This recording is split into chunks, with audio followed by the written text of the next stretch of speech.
Good evening. For WRCO News, I'm Joanne Krulotz. Republican Donald Trump's support has grown broadly since he last sought the presidency. In his defeat of Democrat Kamala Harris, Trump won a bigger percentage of the vote in each one of the 50 states and Washington, D.C. than he did 4 years ago. According to an Associated Press analysis, he won more actual votes than in 2020 in 40 states. Even with turnout lower, Trump received 2.5 million more votes than he did in 2020. Trump cut into places where Harris needed to overperform to win a close election, especially in swing state metropolitan areas that have been Democrats' winning electoral strongholds.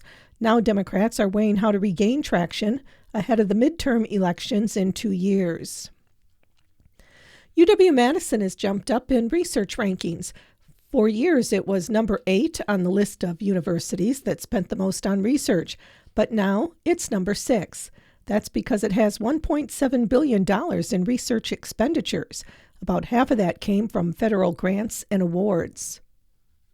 U.S. Senator Tammy Baldwin has announced $400,000 has been designated to construct a new facility for the City of New Lisbon's law enforcement department. The new facility will reduce safety risk posed by the current century-old building, upgrade infrastructure, and improve efficiency. The funding comes through the U.S. Department of Agriculture's Community Facilities Grant Program. The new facility will feature designated areas for offices of the police chief, administrative assistant, and officers to ensure the safety of both law enforcement and officials and civilians entering and exiting the building. It will also include a waiting room, break room, interrogation room, evidence and evidence storage rooms, armory, storage spaces, training area, bathroom areas, and a drive-through squad bay. 2 men were arrested for poaching in Avoca. Iowa County Sheriff Michael Peterson reports that on Friday, law enforcement and Wisconsin Department of Natural Resources received multiple tips in the Clyde Township of poachers looking for a deer they had shot overnight. During the investigation, a search warrant was served at an address on East Clyde Street in the village of Avoca. This search warrant resulted in the arrest of 2 individuals. Mark L. Reek, 36 of Avoca, for possession of a firearm contrary to an injunction, which is a felony, and possession of drug paraphernalia, a misdemeanor.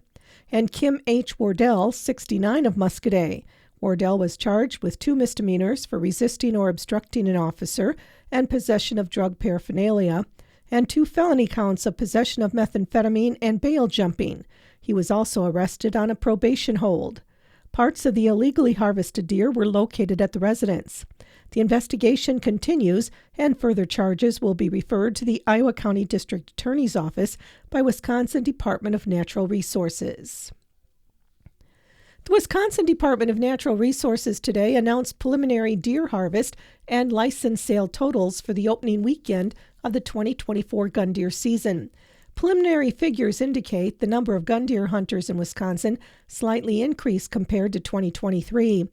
As of 11:59 Sunday night, sales for gun deer privileges, which include gun, archery, crossbow, conservation patron, and sports licenses, reached 778,111. Up 0.48% from the same time last year. Of those, 541,258 were for gun privileges only. Final license sales figures will be available in January, at which time DNR staff will perform a thorough analysis and interpretation. In total, hunters registered 89,203 deer statewide during the opening weekend of the 2024 gun deer hunt, compared to 90,831 registered for the same period in 2023. This is a 1.8% decrease from a year ago and 4.7% below the 5-year average. Hunters registered a total of 49,038 antlered deer on opening weekend, compared to 51,261 in 2023, a 4.3% decrease. The antlerless harvest was 40,165, which is up 1.5% from last year.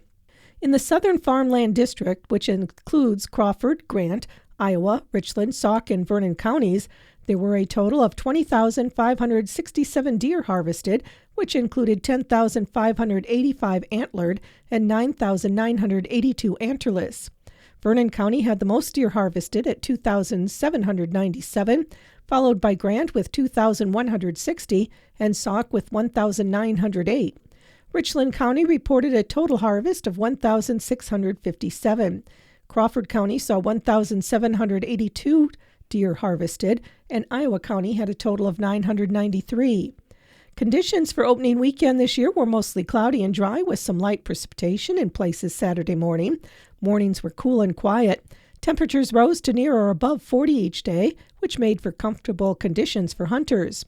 Reports from the field varied widely from good deer activity to little or no daytime deer movement. Some reports of breeding activity were still coming in, but overall deer sightings and harvest were down as expected, given the late opening date relative to the peak of the breeding season. At this time, the DNR has no firearm-involved hunting incidents to report during the opening weekend of the 2024 gun deer season. During the opening weekend of the 2023 season, the DNR reported 2 firearm-involved hunting incidents. The DNR reminds hunters to always use the 4 rules of firearm safety, Tab K, as a cornerstone for safe and successful hunting. Navigating airports and airplanes can be stressful at the best of times of the year. As millions of travelers take to the skies over this busy holiday period, that stress can hit new heights. Flight attendants say give yourself a buffer day. Wherever you're traveling, there's a potential for storms and weather delays, which of course can cause cancellations. Leave buffer time for layovers too. Sure, the idea of sitting around at the airport waiting isn't appealing, but missing your connecting flight is a much worse outcome. If you're still considering a last-minute holiday getaway, there may still be time for good deals out there, usually midweek. Book directly through the airline because third-party platforms are more likely to automatically book travelers onto flights with super tight connection times. Opt for the first flight of the day because any delays or cancellations will roll on throughout the day. If you have children, book flights around nap times. Black Friday is traditionally the single busiest shopping day of the year. It arrives a little late this year on November 29th, with many stores advertising Black Friday prices much earlier. Instead of setting an alarm to brave crowds for deeply discounted items, dedicated shoppers are expected to look for deals online if they haven't already finished their holiday shopping. Retail experts predict increased mobile shopping and tighter budgets in a shorter shopping season. If you do decide to shop in person on Black Friday, the Better Business Bureau offers these tips to make your shopping experience productive and maybe even enjoyable. Have a plan to make the most of Black Friday deals. Start with a list of items and use sale flyers and promotions to determine which store has the best price for the big ticket and popular items. Set a budget and stick with it before heading out. Read the fine print. Some retailers may offer an additional percentage off the purchase, but could exclude certain deals or items such as doorbusters. Watch for companies boasting a high percentage off. The item may be 75% off, but the original price could be inflated. Carefully check the price tags, terms, and conditions. See if competitors have the item at a better price or have a better return policy. Check the reviews. If you're not familiar with the retailer, visit bbb.org to check their complaint and review history. Read product reviews on extremely discounted items.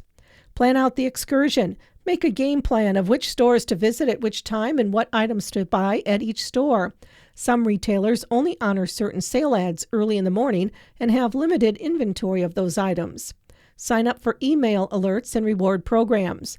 Many stores send their best Black Friday deals and exclusive coupons to subscribers to their emails. Sign up before the holiday season, then unsubscribe afterward if needed. Use reward cards or credit cards that offer cashback points or other benefits. Know the return policy and warranty information. Pass any information about returns, exchanges, repairs, and warranties to the person using the item. Gift receipts are an easy way for recipients to return or exchange a gift if it's not just right, but make sure the item can be returned before purchasing. Go online. You may not have to leave the house if the store offers the deal online. Look for free shipping and in-store pickup options to avoid the crowds.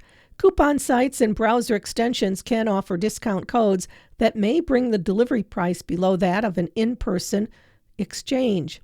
See if the upcoming Cyber Monday price might be lower than the Black Friday one. Shop with confidence this Black Friday by choosing businesses that prioritize trust and ethics in the marketplace.